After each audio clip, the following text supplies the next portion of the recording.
hamkasb? Nimadir bo'ldimi? Ö, Ustoz Sova, Ha? qandaydir muammo bormi?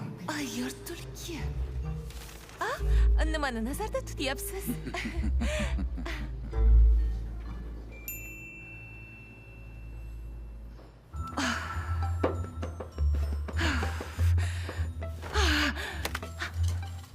Jin ursin.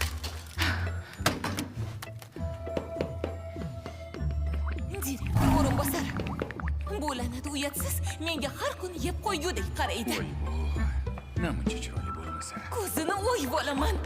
Cho'chqa, sabrim tugayapti. Koreys tili tezlarini nega men tekshiraman? Men odobnoma o'qituvchisiman. Doim o'rgatib g'iybatimni qiladi. Ko'zini o'yib olaman.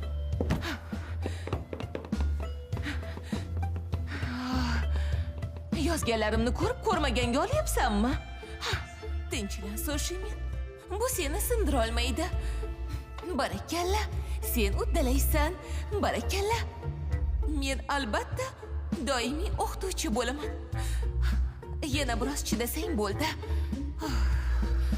Qo'lingdan keladi, Soshimin.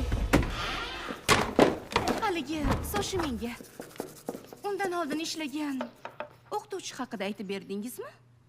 Balki allaqachon eshitgandir. Ay, aytib nima qilaman? Nozikina qiz bo'lsa, eshitsa mazasi qochib qoladi. Baribir. Ustoz joniga qasd qilganini bilish kerak. Parta, stul, daftarlar hammasi o'sha ustozniki bo'lsa. Muyong yuqori sinflar maktabi o'qituvchisi joniga qasd qildi. Hey, bu Ushbu hodisa yuzasidan o'quvchilarga nisbatan jinoiy ish qo'zg'atish masalasi ko'rib chiqilmoqda. Seuldagi yuqori sinf o'qituvchisi o'z joniga qasd qilgan. Bu holat o'quvchining zo'ravonlik harakatlari tufayli sodir bo'lganligi ma'lum qilingan. Marhumaning hamkasblari o'qituvchiga qilingan zo'ravonlik haqida aytishmoqda.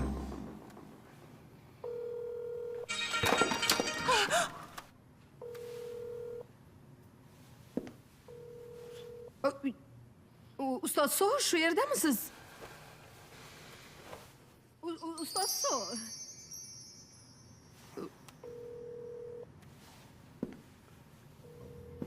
Ustoz So?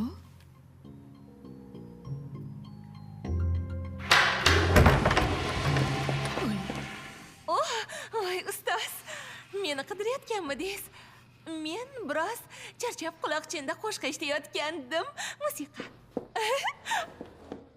Salom. Salom. Siz haqingizda qayg'urish